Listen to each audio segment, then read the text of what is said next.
આપણે જે શરૂઆત કરી હતી તેમાં બધું પતી ગયું હતું. હમ્પી, આગ્રાનો કિલ્લો, તાજમહેલ, પાર્ટ 4માં બરાબર. તો આપણે હુમાયુનો મકબરો વચ્ચે બાકી રહી ગયો હતો, તેની આપણે ચર્ચા કરવાના છીએ. અને બીજું આગળ નેક્સ્ટ વાત કરવાના છીએ લાલ કિલ્લાની, બરાબર, ફતેહપુર સિક્રી, બરાબર. આપણે માત્ર વચ્ચે આપણે કહી શકીએ કે હુમાયુનો મકબરો આપણે લેવાનું ભૂલી ગયા હતા વચ્ચે, જે થોડુંક નાનકડો ટોપિક છે એટલે, બરાબર. પણ એમાંથી એક IMP પ્રશ્ન છે જે હું તમને જણાવવાનો છું. તો ચાલો આપણે શરૂઆત કરીએ ચેપ્ટર નંબર 6ના હુમાયુના મકબરાની. હુમાયુનો મકબરો દિલ્હીમાં આવેલ મુઘલકાલીન સ્થાપત્યનો શ્રેષ્ઠ નમૂનો છે. જે દિલ્હીમાં અનેક સ્થાપત્યો આવેલા છે, તમે જાણતા હશો. અનેક સ્થાપત્યો એવા તો ઘણા બધા સ્થાપત્યો હશે જે તમે જાણતા હશો. દિલ્હીમાં શું નથી આવેલું, ઘણા બધા સ્થાપત્યો આવેલા છે, બરાબર. એમાંથી એક શ્રેષ્ઠ નમૂનો એવો ગણી શકાય હુમાયુનો મકબરો. મકબરા એટલે તમને ખબર જ હશે, તાજમહેલ પણ એક મકબરો જ છે, બરાબર. તો આવો એક મકબરો આવેલો છે હુમાયુનો મકબરો, બરાબર. એ મુઘલકાલીન જે સ્થાપત્ય હતું મુઘલકાળનું તે સ્થાપત્ય કલા હતી તેનો આ શ્રેષ્ઠ એટલે ઉત્તમ નમૂનો છે, બરાબર. હુમાયુએ જ્યારે મૃત્યુ પામ્યો, અવસાન પામ્યું, ત્યારબાદ આ મકબરાનું નિર્માણ પોતાની જે પત્ની હતી હમીદા બેગમ, તેણે આ મકબરાનું નિર્માણ કરાવ્યું હતું, બરાબર, નિર્માણ કરાવ્યું હતું. તમને પરીક્ષામાં જો પ્રશ્ન પૂછે તો તમારે હમીદા બેગમ લખવાનું.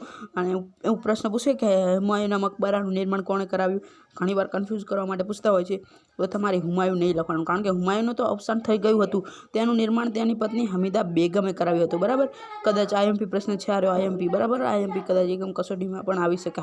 હમીદા બેગમ, બરાબર. હુમાયુના મકબરાનું જે નિર્માણ છે હમીદા બેગમે કરાવ્યું, બરાબર. આપણને એ પણ પ્રશ્ન થાય, ઘણા બધામાં શૈલી આવી ગઈ, નાગર શૈલી, દ્રવિડ શૈલી, તો આમાં કઈ શૈલીનું નિર્માણ પામેલ છે? આમાં ઈરાની શૈલી, બરાબર. ઈરાની શૈલી નિર્માણ પામેલ છે. આ મકબરામાં લાલ પથ્થરની સફેદ પથ્થર, એવો રીતે લાલ પથ્થરને સફેદ પથ્થરને એવી કુશળતાપૂર્વક એવી મસ્ત રીતે જોડ્યા છે કે આપણને ક્યાંય તિરાડ આપણે કહી શકીએ ને, કાંઈ મસ્ત રીતે જોડ્યા છે, કુશળતાપૂર્વક સારી રીતે જોડ્યા છે, બરાબર. લાલ પથ્થર સાથે સફેદ પથ્થરનો ઉપયોગ પણ કુશળતાપૂર્વક કરવામાં આવ્યો છે, બરાબર.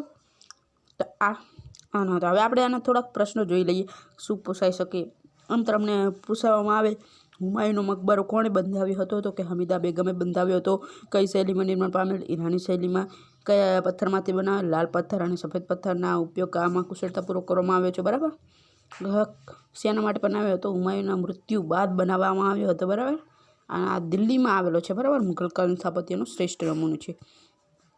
આપણે આગ્રાનો કિલ્લો જોઈ ચૂક્યા હતા, એમાંથી પણ થોડાક પ્રશ્નો જો તમને આગળના, જો તમારે બાકી હોય તો આગળનો જે આના પહેલાંનો જે વિડીયો છે તે જોઈ લેજો. એમાં આપણે પ્રશ્નની વિસ્તૃત ચર્ચા કરીએ. તો વચ્ચે થોડોક મુદ્દો ભૂલી ગયા હતા, છતાં પણ હવે જો આગ્રાના કિલ્લામાં થોડાક પ્રશ્નો આપણે જોઈ લઈએ. શું કહી શકીએ મુખ્ય પ્રશ્ન છે. આગ્રા શહેરમાં આવેલ છે આગ્રાનો કિલ્લો, બરાબર. ઉત્તર પ્રદેશના આગ્રા શહેરમાં લાલ પથ્થરમાંથી થયેલો હોવાથી આપણે એને લાલ કિલ્લો કહીએ છીએ. આ કિલ્લાનું બાંધકામ અકબરે કરાવ્યું. ક્યારે? ઈસવીસન 1562માં.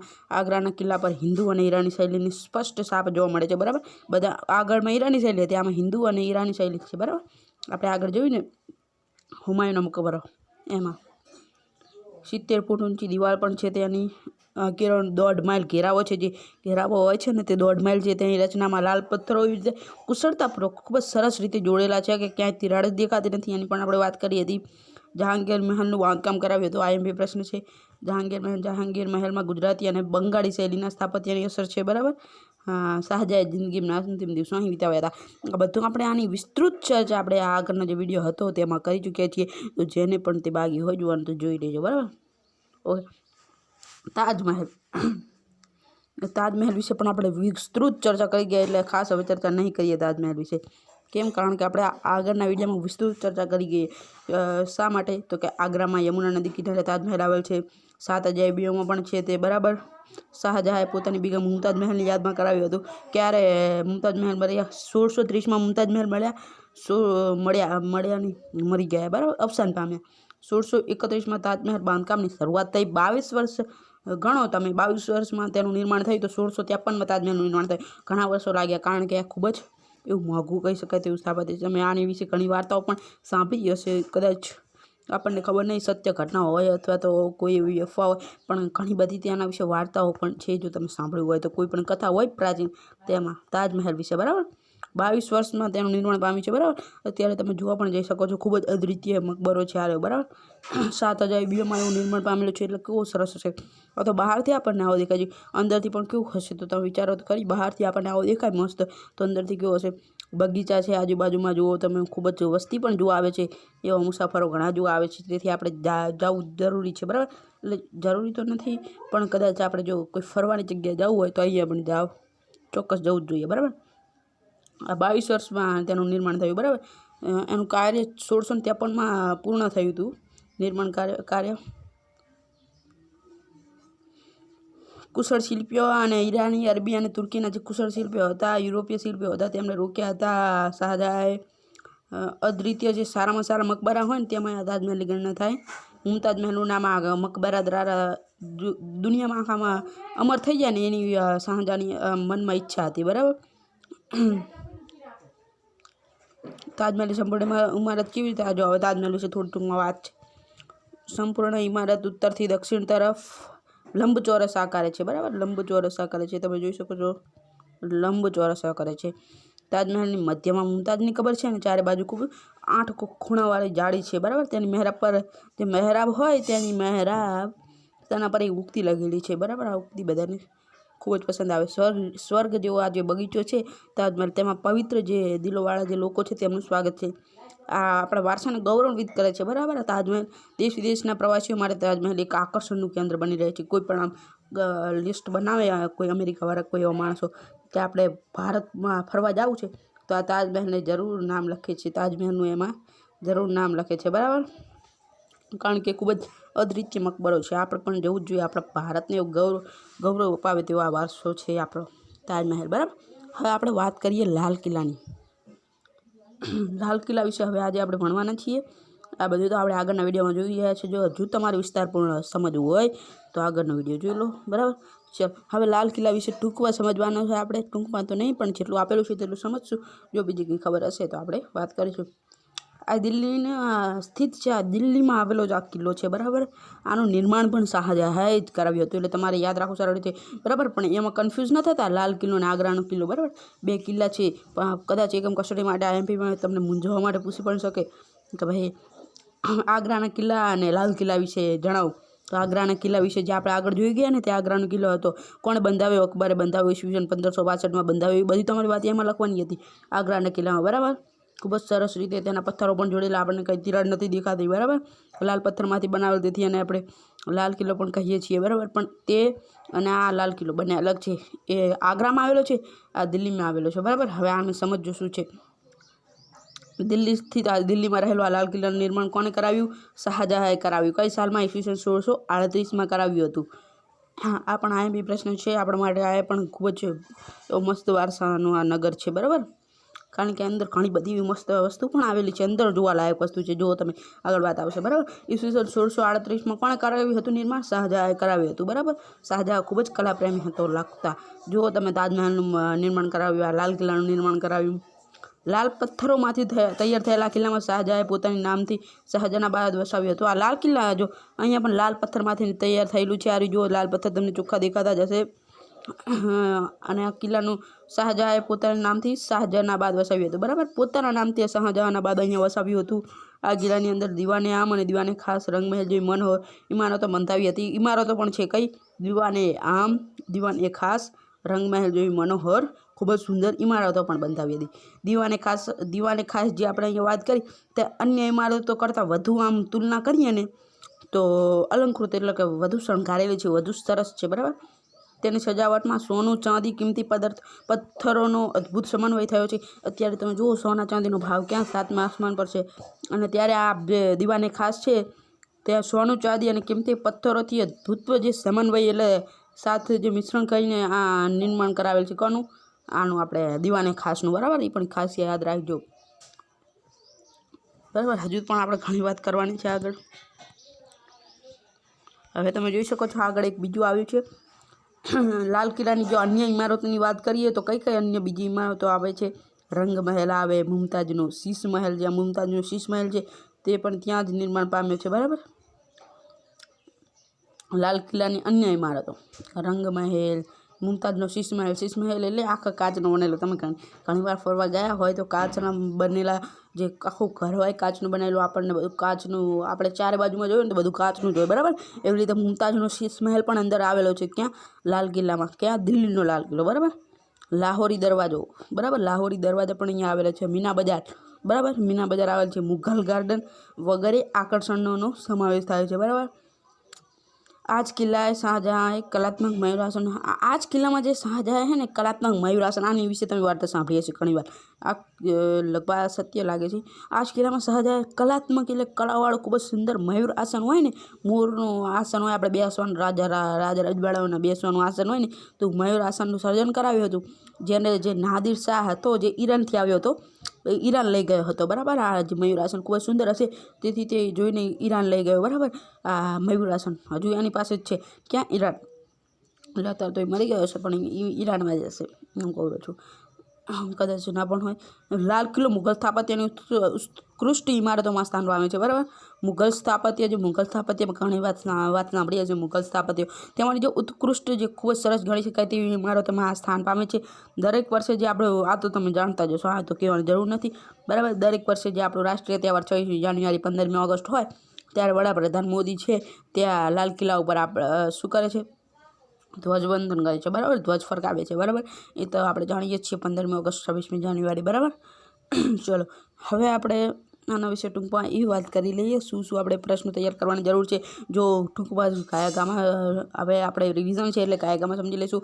લાલ કિલ્લાનું નિર્માણ શાહજહાં ઈસવીસન 1638માં કરાવ્યું હતું. લાલ પથ્થરોમાંથી તૈયાર થયો એટલે જ આપણે લાલ કિલ્લો કહીએ છીએ.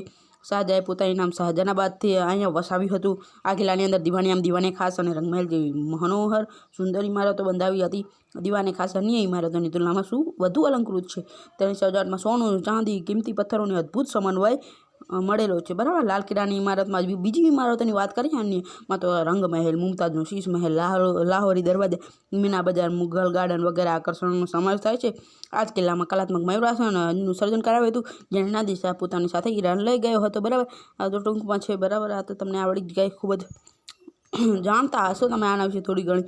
એટલે તમને આ જે તાજમહેલ છે, આગ્રાનો કિલ્લો છે, લાલ કિલ્લો છે, એના વિશે તમે થોડું જાણતા હોવ પહેલેથી જ, એટલે તમને આમાં કોઈ આ ટૂંકનો યાદ રાખવું સરળતા રહે, બરાબર. ખાસ કરીને તાજમહેલ, આપણે તેની વાર્તાઓ પણ સાંભળી હશે.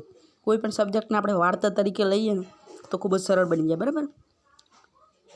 આનું સર્જન નાદિર શાહ, જે આપણે શાહજહાંનું કલાત્મક મયુરાસનનું સર્જન કરાવ્યું હતું, તેને નાદિર શાહ પોતાની પાસે ઈરાન લઈ ગયો હતો, બરાબર.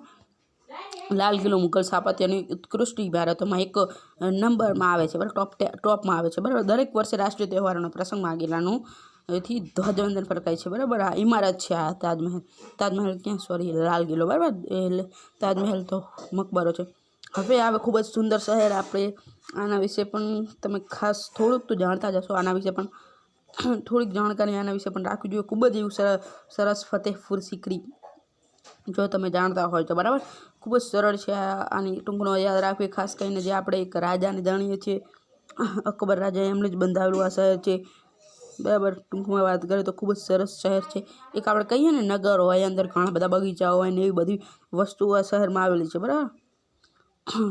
આગ્રાનો કિલ્લો પણ અકબર જ બંધાવ્યો હતો, બરાબર. આ જહાંગીર મહેલનું નિર્માણ બાંધકામ કરાવ્યું. તાજમહેલ 22 વર્ષ બાદ 1631ની શરૂઆત કરીને યાદ રાખવું ખાસ જરૂરી. 1638 સાલું યાદ રાખો, થોડી તો વાંધો ના આવે, બરાબર. શાહજહાં પહેલાંના રાજા હતા, અકબર, બરાબર. એટલે ખાસ યાદ રાખવું તમારે. ચલો, ફતેહપુર સિકરી, આના વિશે આપણે સમજવાના છીએ, બરાબર. પછી આપણે ધીમે ધીમે ગોવાના દેવળો પાસે જઈશું અને પછી આપણે ગુજરાતનો સાંસ્કૃતિક વારસો આવશે, જે ખૂબ જ સુંદર છે, બરાબર. એ તો તમે જાણો છો. ગુજરાત વિશે તમે ટૂંકમાં જાણતા જ હશો, જેમ કે લોથલ, ધોળાવીરા, એના વિશે તમે જાણતા છો. રાણીની વાવ, પાટણની રાણીની વાવ, ઝૂલતા મિનાર, અમદાવાદની સ્થાપત્ય કલા જે રહેનારા હશે તે પણ જાણતા જ હશે. તેના વિશે તો તમે ટૂંકમાં જાણતા જ હશો. એટલે આજે આપણે ગુજરાત બહારનું છે તેના વિશે થોડુંક જાણવું જરૂરી છે. એમાંય પણ ખાસ કરીને લાલ કિલ્લો, તાજમહેલ, આગ્રાનો કિલ્લો, એના વિશે આપણે બાળપણથી જ, એટલે કે શરૂઆતથી જ ભણતા આવીએ છીએ. એના વિશે પણ ખાસ કાંઈ છે નહીં. આ નવું ફતેહપુર સિકરી કદાચ તમારી વચ્ચે જાણકારી હોય તો આપણે તે શરૂઆત કરીએ. ઉત્તર પ્રદેશના જે 26 માઇલ છે, બરાબર. ઉત્તર પ્રદેશમાં જ છીએ આપણે હજુ, બરાબર. ઉત્તર પ્રદેશના આગ્રા, જે આપણે જોઈ ગયા ને આગ્રા, આગ્રાથી 26 માઇલ દૂર ફતેહપુર સિકરી આવેલું છે. કેટલું? 26 માઇલ દૂર ફતેહપુર સિકરી સોરી જીભ થોડી કથરી ગઈ. 26 માઇલ દૂર ફતેહપુર સિકરી આવેલ છે. અકબરે કોણે બંધાવ્યું હતું? અકબરે બંધાવ્યું હતું. કોની યાદમાં? સૂફી સંત સલીમ ચિશ્તીની યાદમાં આ શહેર વસાવ્યું હતું. કોની યાદમાં? સૂફી સંત સલીમ ચિશ્તીની યાદમાં આ શહેર વસાવ્યું હતું. બરાબર. શહેર છે આ રહ્યું એક ખૂબ જ સુંદર હશે, આપણે જોયા જોગું છે, જાવ્યા જોગું છે. જેથી તો આપણે આને ભણી રહ્યા છીએ. એટલે ઘણા એવા સ્થાપત્યો છે, કેમ આપણે ભણવાનું નથી આવતું? બરાબર. એટલે કે આ વિશિષ્ટ પ્રકારના છે, એટલા માટે આપણે જવું પડે. જુઓ અહીંયા પહેલાંના પથ્થરમાંથી બનાવવામાં આવતા તો પણ કેટલા કલાત્મક અને સુંદર લાગે છે. બરાબર. એટલે કહી શકાય પહેલાંના રાજા જે આપણે પહેલાંની ભારતની સંસ્કૃતિ હતી ખૂબ જ એવી કહી શકાય એવી આગળ હતી. બરાબર. ચલો. સૂફી સંત સલીમ ચિશ્તીની યાદમાં આ શહેર વસાવ્યું હતું. તેણે પોતાની રાજધાની બનાવી. આને જે અકબર હતા તેને પોતાની રાજધાની બનાવી દીધી હતી ફતેહપુર સિકરીને. કેમ? કારણ કે જો સંત સલીમ ચિશ્તીની યાદમાં આ શહેર વસાવ્યું હતું. તેણે પોતાની રાજધાની બનાવી દીધી હતી. સિકરીમાં ઇમારતોનું બાંધકામ કાર્ય ઈસવીસન જ્યાં સિકરી છે ફતેહપુર સિકરી, બરાબર, ત્યાં સિકરીમાં જે ઇમારતનું બાંધકામ છે ને એ કાર્ય ઈસવીસન 1569માં કરાવ્યું હતું. હવે તમને એમ પૂછવામાં આવે લાલ કિલ્લાનું આગ્રાનો લાલ કિલ્લો છે તેનું બાંધકામ, તો યાદ રાખજો 1565માં. બરાબર. આનું બાંધકામ 1569માં કરાવ્યું અને 1572 સુધીમાં ઘણી ઇમારતો અહીંયા બંધાઈ ગઈ હતી. આ એક મોટું શહેર છે, એની અંદર ઘણી બધી ઇમારતો આવેલી છે. બરાબર. આપણે વાત આવશે આગળ શું શું ઇમારતો આવેલી છે આની. ઘણી બધી ઇમારતો બંધાઈ છે. આ ઇમારતોમાં બિરબલનો મહેલ, બીબી મરિયમનો સુનહલ મહેલ, કઈ કઈ ઇમારતો અહીંયા સરસ છે જોવાલાયક તે પણ આપણે જાણવાના છીએ. બરાબર. ઈસવીસન 1569માં શરૂઆત કરી. ઈસવીસન 1572 સુધીમાં ઘણી બધી ઇમારત બંધાઈ. આ ઇમારતો જે ઘણી બધી બંધાઈ એમાં કઈ કઈ ઇમારત આપણે ગણી શકીએ? બિરબલનો મહેલ. બિરબલ વિશે તમે ટૂંકમાં જાણતા હશો તો બિરબલનો મહેલ અહીંયા બંધાવ્યો હતો. બિરબલની વાર્તાઓ પણ ખૂબ જ જાણતા હશો. બરાબર. અહીંયા જે ફતેહપુર સિકરી. બરાબર. બીબી મરિયમનો સુનહલા મહેલ. આ યાદ રાખવું થોડુંક હાર્ડ પડી શકે છે પણ છતાં પણ યાદ રાખવું જરૂરી છે. બરાબર. બીબી મરિયમનો સુનહલ મહેલ. તુર્કી સુલતાનનો મહેલ. જે તુર્કી સુલતાન હતા તેમનો પણ અહીંયા મહેલ આવેલો છે. જામે મસ્જિદ અને બુલંદ દરવાજો આના શ્રેષ્ઠ સ્થાપત્યો છે. બરાબર. બુલંદ દરવાજો પણ અહીં જ આવેલો છે. આ તમે જોઈ શકો છો ખૂબ જ વિશાળ છે. બુલંદ દરવાજો વિશે આપણે આગળ આવશે. બરાબર. જુઓ તમે વાત કરો 41 મીટર પહોળો. બરાબર. 41 મીટર પહોળો. પહેલાંના સમયમાં 41 મીટર પહોળો એ બુલંદ દરવાજો 41 મીટર પહોળાઈ ધરાવે છે. 50 મીટર ઊંચો. 50 મીટર ઊંચો છે. ફતેહપુર સિકરી બીજી જાણીતી ઇમારતો. આ જો બુલંદ દરવાજો વિશે પૂછાય કેટલો મીટર ઊંચો હતો? 50 મીટર ઊંચો ને 41 મીટર પહોળાઈ ધરાવતો આ દરવાજો છે. અને કહી શકાય કે પહેલાંના જમાનામાં જે દરવાજા હતા પથ્થરમાંથી બનાવેલા તેમાંથી આ સૌથી મોટો કહી શકાય એવો દરવાજો હતો બુલંદ દરવાજો. ક્યાં આવ્યો છે? ફતેહપુર સિકરીમાં. બરાબર. ફતેહપુર સિકરીની બીજી જાણીતી ઇમારતો કહી શકાય તો જોધાબાઈનો મહેલ, પંચમહેલ, શેખ સલીમ ચિશ્તીનો મકબરો, એ બધું પણ ખાસ જાણીતું છે. બરાબર.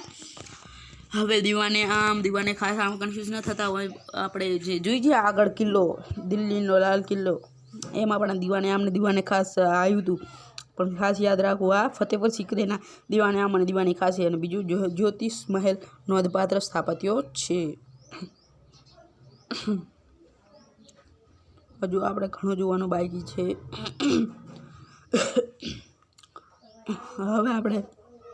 હવે આપણે જે હાલમાં ફતેહપુર સિકરી જોયું તેના વિશે ટૂંકમાં સમજી લઈએ શું શું આઈએમપી ટોપિક કહી શકાય.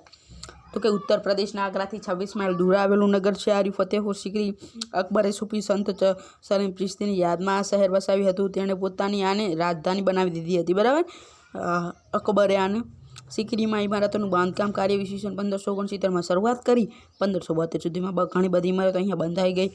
ઇમારતોમાં બિરબલનો મહેલ, બીબી મરિયમનો સુનહલા મહેલ, તુર્કી સુલતાનનો મહેલ, જામે મસ્જિદ અને બુલંદ દરવાજો શ્રેષ્ઠ છે. બુલંદ દરવાજા વિશે તમને ટૂંકમાં પૂછાય તો કે 41 મીટર પહોળો અને 50 મીટર ઊંચો છે.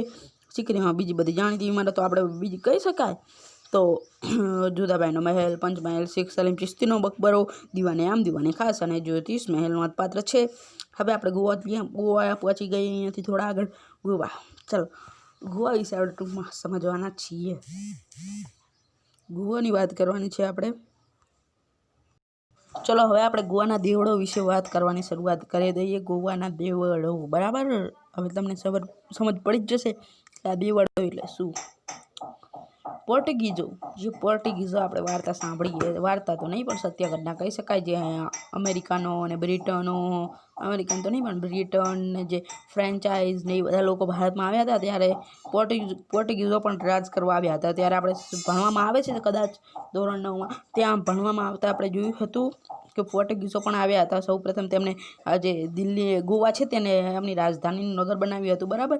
અને પોર્ટુગીઝો સાથે ખ્રિસ્તીના જે ધર્મગુરુ હોય ને એ પણ ભારતમાં આવ્યા હતા અને ગોવા પોર્ટુગીઝોની રાજધાની બનાવી દીધી હતી. અત્યારે આપણે કેટલી બધી આપણે કહી શકાય ગુજરાતની રાજધાની પાટનગર, એવું ગાંધીનગર, ગુજરાતનું જે રાજધાની ભારતની રાજધાની છે જે દિલ્હી છે, બરાબર.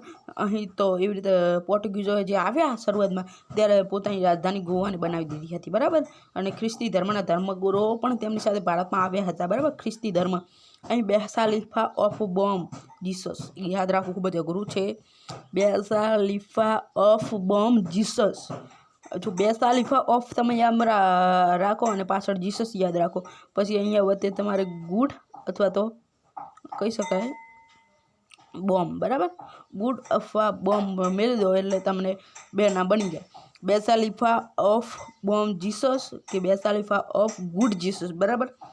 આ બંને દેવળ છે, દેવળ જૂના ગોવામાં આવેલું છે, બરાબર. અહીં સેન્ટ ફ્રાન્સિસ જેવનો પાર્થિવ દેહ સાચવ્યો છે. દેવળ એટલે તમને ખબર પડી જ ગઈ હશે, ચર્ચ કે એવું કંઈ હોય, બરાબર. બેસાલિફા ઓફ ગુડ જીસસ અને બેસાલિફા ઓફ બોમ્બ જીસસ, બરાબર. ખૂબ જ સરસ વાત કહેવાય, બરાબર. ખ્રિસ્તી ધર્મના બે કહી શકાય આપણે દેવળ છે, બરાબર. ક્યાં આવેલું છે ખાસ યાદ રાખજો, જૂના ગોવામાં આવેલું છે, બરાબર. પૂછાય ક્યાં આવેલું છે જૂના ગોવા, અહીં સેન્ટ ફ્રાન્સિસ ઝેવિયર્સ, બરાબર. આ તો યાદ રાખવું ખૂબ જ સરળ છે, યાદ રાખવું પણ જરૂરી છે. આઈએમપી પ્રશ્ન છે, આઈએમપી ઘણીવાર પરીક્ષામાં પૂછાય છે. જે પોર્ટુગીઝોના જે એક કહી શકાય ખ્રિસ્તી ધર્મના જે કહી શકાય ને એક મહાન એવા પ્રચાર કરનારા સેન્ટ ફ્રાન્સિસ ઝેવિયર્સ, એમનો પાર્થિવ દેહ અહીં સાચવવામાં આવ્યો છે. કેમ કે ખૂબ જ ખાસ હતા માણસ, ખૂબ જ સરસ વ્યક્તિત્વ હતું તેમનું. અને તેઓ પાર્થિવ દેહ એટલે કે તેમને છે ને એક આપણે કહેવાય એક એવી કાચની પેટી કે એવી પેટીમાં રાખવામાં આવે છે અને અંદર કંઈક ભરવામાં આવે, જેથી એમનું શરીર હજુ પણ વિકૃત નથી થયું. નહીં કે આપણે શરીર વિકૃત થઈ જાય પણ એમનું હજુ શરીર વિકૃત નથી થયું. અને ઘણીવાર લોકો પ્રવાસમાં આવે ત્યારે લોકોને બતાવવામાં પણ આવે છે, લગભગ કંઈક એનો સમય નક્કી કરેલો હોય છે, નિર્ધારિત સમય હોય છે, પણ કંઈક 10 વર્ષ કે એવા સમયમાં એકદાન કંઈક એવું હોય છે, એવી ખબર આપણે કંઈ ખાસ ખબર નથી, પણ એ આપણે જાણીએ છીએ. પાર્થિવ શરીર એટલે હજુ વિકૃત થયું નથી. પાર્થિવ ખૂબ જ એવા સારા માણસ હતા એટલે પાર્થિવ શરીર એમનું હજુ વિકૃત થયું નથી, બરાબર. આ ઉપરાંત ગોવામાં અનેક ચર્ચ જો અહીંયા આપેલ છે આપણને ચર્ચ એટલે અહીંયા આપેલ છે દેવળ, બરાબર. એટલે તમે સમજી ગયા છો દેવળ એટલે ચર્ચ, બરાબર. તેમાં ગોવા બીજું તો તમે જાણતા જ હશો, ગોવામાં ઘણીવાર તમે ફરવા પણ કદાચ ગયેલા હોય તો ગોવાના જે દરિયા કિનારો પણ ખાસ જાણીતો છે, બરાબર. ચલો હવે આપણે અહીંયા ગોવાના દેવળ પૂર્ણ કરીએ છીએ, પણ છતાં પણ આપણે થોડુંક જોઈ લઈએ આઈએમપી પ્રશ્ન. ખ્રિસ્તી ધર્મના ધર્મગુરુઓ પણ ભારતમાં આવ્યા, કોની સાથે? પોર્ટુગીઝો સાથે. ગોવા પોર્ટુગીઝોની રાજધાનીનું સ્થળ હતું, બરાબર. એ પણ આઈએમપી આપણા માટે. બેસાલિફા બોમ્બ જીસસ કે બેસાલિફા ઓફ ગુડ જીસસ દેવળ જૂના ગોવામાં આવેલું છે, બરાબર. Basilica of good Jesus, basilica of Bom Jesus, બરાબર. અહીં સેન્ટ ફ્રાન્સિસ ઝેવિયર્સનું પાર્થિવ દેહ પણ સાચવીને મુકાવ્યો છે. ઘણા વર્ષો પછી તેમનું પણ પાર્થિવ શરીર હજુ પણ વિકૃત થયું નથી. આપણા ગોવામાં અનેક એવા ચર્ચ પણ આવેલા છે અને ગોવા દરિયા કિનારા રમણીય છે, ખૂબ જ સરસ દરિયા કિનારા માટે પણ ખાસ જાણીતું છે, બરાબર. Basilica of Bom Jesus, basilica of good Jesus, બરાબર. ખાસ યાદ રાખવું. કોનો પાર્થિવ દેહ સાચવવામાં આવ્યો છે? સેન્ટ, આપણે જો ફરીથી નામ જોઈ લઉં, સેન્ટ ફ્રાન્સિસ ઝેવિયર્સ, બરાબર. ચાંપાનેર વિશે વાત કરવાની છે અને પછી આપણું ગુજરાત આવી જશે.